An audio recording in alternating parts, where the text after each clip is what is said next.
Hey guys, welcome to another No Paint Garage video. This is part 2, 57 Chevy LS Swap. In this video I'm kind of going to be doing mostly random stuff. I've got to take a bunch of stuff off of the 57. I got to pull the old gas tank out. I won't be using the original gas tank. I'll be selling that old gas tank, which is actually only 3 years old, and getting a little bit of money for that to put back into the project. So I'm going to be doing random stuff like that. I'm also going to be rebuilding the front suspension on the car, or at least starting to do that in this video.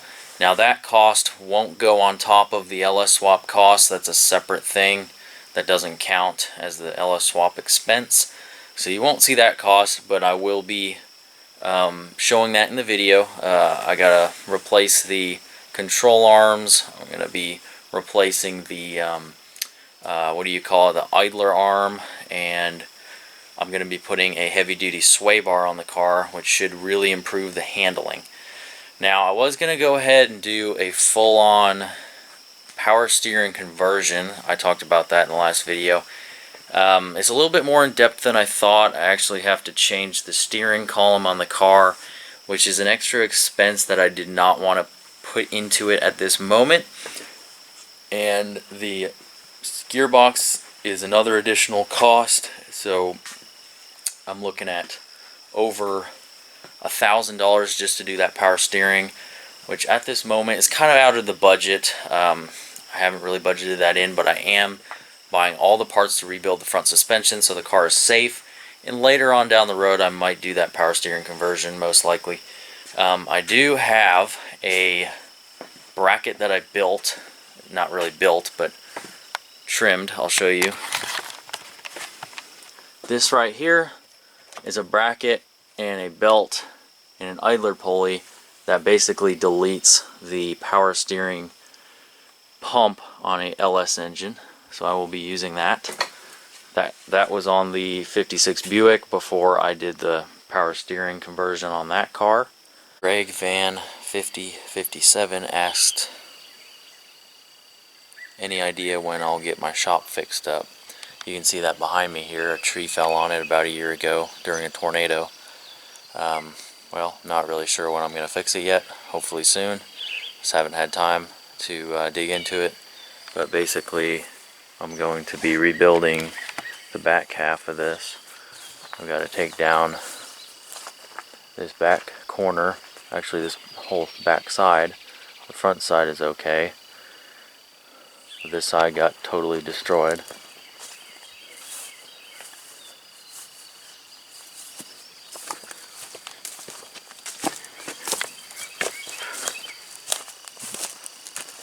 This side is okay. And this side is okay. Alright guys, the first package has arrived for the 57. Let's check it out and see what we got here. Alright, we got the new upper control arms. Real nice finish. Actually a lot nicer than I expected. It's got all the new bushings already installed. Real nice. Hopefully these ball joints last a while. There's a big problem with aftermarket ball joints going bad pretty quickly. But these are pretty decent quality ones. I spent a little bit extra. Got these. But still not sure what brand the ball joint actually is. In this other box we got the lowers. Forget how huge these things are.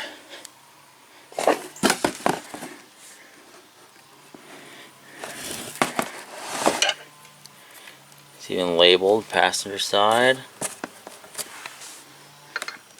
Alright, look good so far. Alright guys, just got the sway bar in. Big heavy duty 1-inch sway bar with the hardware. I was happy to see it even has a grease fitting. That'll make the car handle a lot nicer. Hey guys, what's going on? It's Friday evening out here in the garage. I'll show you something I got here. Just scored this oil pan off of Marketplace for 20 bucks. It's brand new. It's a little bit shallower than the truck pans that dip down a little bit further. I think the truck pans are technically a 6-quart capacity. A little bit more shallow. I think this will work for the 57, especially since there's nothing here that tie rod can travel through here. I think it'll work, but don't quote me on it. This is the number right here. We'll see if it works. So if you're working on one of these cars, don't go out and buy one of these because I don't know if it's going to work yet. But it came with the pickup tube, so that's nice. I need to make sure that O-ring's the right one. That's super important on these engines. When you got a bad O-ring on these LS engines, you'll know, because if you're parked on a hill like this, that pickup, or this O-ring I mean, sits in the front of the pan. And if you're on a hill and all the oil is towards the back of the pan, and there's nothing right here, it'll actually be sucking in air right here, and the oil pressure will drop right down pretty low. And then if you go back level and the oil pressure comes back up, you know for sure that that O-ring is bad, which does happen sometimes. Now I gotta get this car back in the garage. At least it's a little bit lighter without the engine in it. This is gonna be fun. You can see we got a slope there into the garage, so probably gonna have to winch it in a little bit.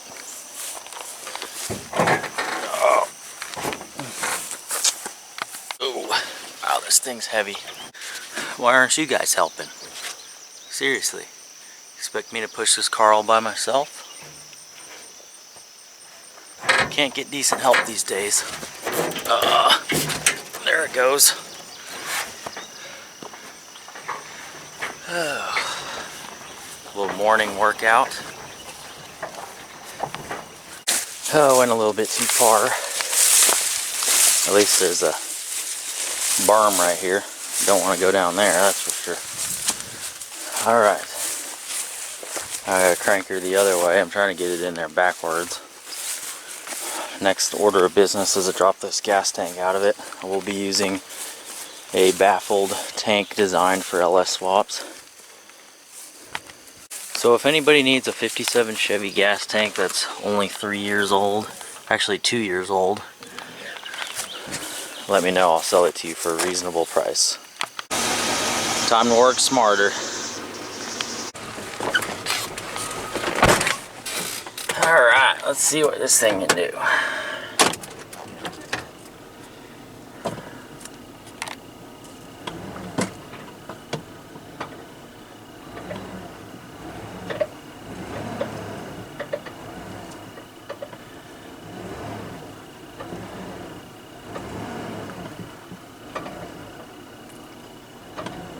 Okay, I gotta straighten this thing out a little bit. Alright, let's see if this is gonna work. Oh yeah, that's not gonna hurt anything. Plastic cushion right here. Should be okay. Alright. Let's take this real slow.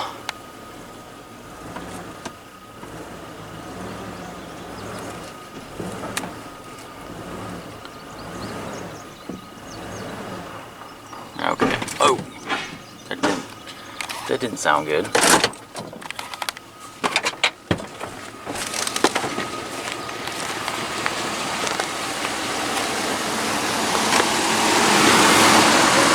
Alright, it's fine.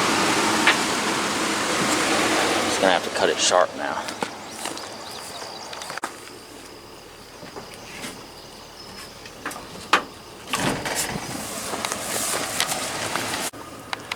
Alright, let's see if we can make this happen.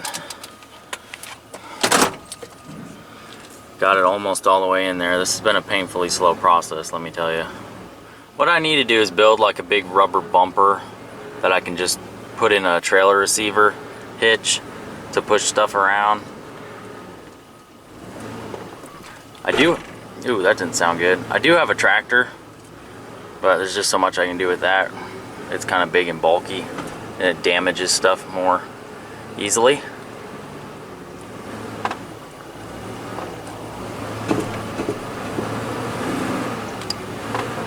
Okay, that's a success. And the car's still rolling. Please stop. Please stop. Please stop. Let's go check it out.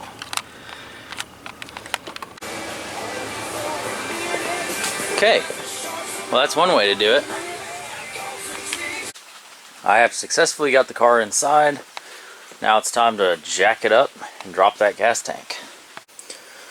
Don't you like it when the gas tanks have a drain plug? I was able to drain 5 gallons out of this tank, so it's just about empty now.